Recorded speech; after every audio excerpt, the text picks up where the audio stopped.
Hey guys, PMHK here. Obviously, now if you're new to the channel, welcome. If you're an OG, welcome back. I make tech videos every week.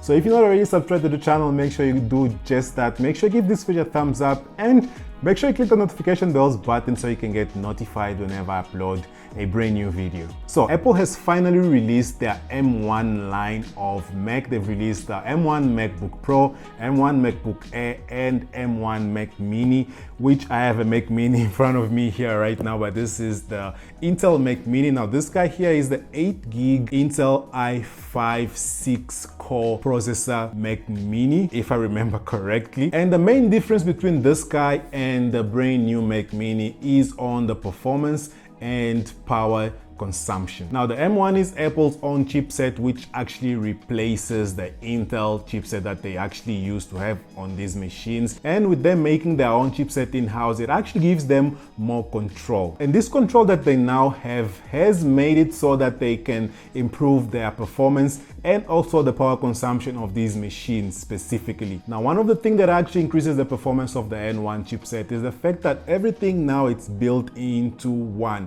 Now you're actually getting the processor, you're getting the graphics card, you're getting the neural engine, and you're getting the RAM all built in one system. Now, if I actually had to explain this in layman's terms, it's basically like having your own gym at home, you have your own restaurant at home, which means you actually don't have to go out to the mall to get access to these things, which actually would make things happen much faster. That's actually the easiest way I can explain how they're actually doing things right now. Now, I know I was actually a little bit underwhelmed while watching the event, the M1 event. I even fell asleep a little bit while watching the event. And I was basically underwhelmed because they didn't really release new hardware per se, but this actually marks the beginning of a new era for Mac computer. And although I was underwhelmed, which I am not right now, there are actually a couple of worries that comes when you're actually moving to a new system like the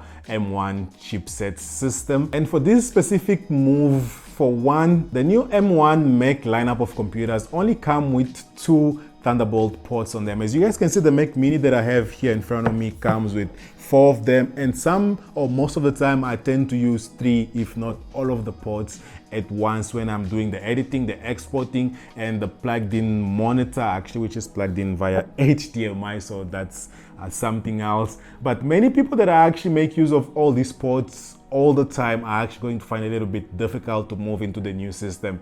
And the other worry is obviously app compatibility. Some apps that are actually not compatible with the M1 actually are crashing. But as for me, one of the apps that I actually primarily use is Premiere Pro, which I use to edit my videos. And from what I've actually seen from other tests is that Premiere Pro is actually still working fine even with the M1 chipset. Now, to answer the question of this video, am I buying an M1 Mac Mini? And the answer is simple, yes, as soon as I manage to sell this guy here, because money is tough around here.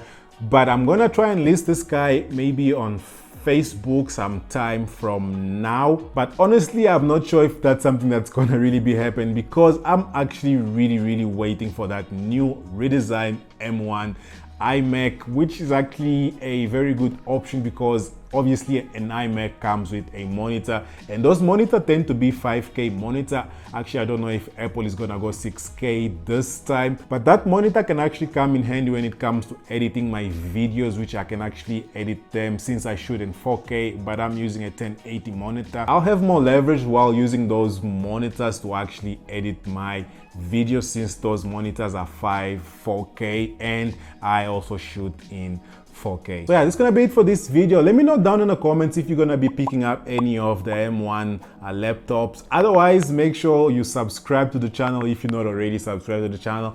Make sure you give this video a thumbs up, as well as click the notification bells button so you can get notified whenever I upload a video, and I'm going to catch you guys on my next one. Peace.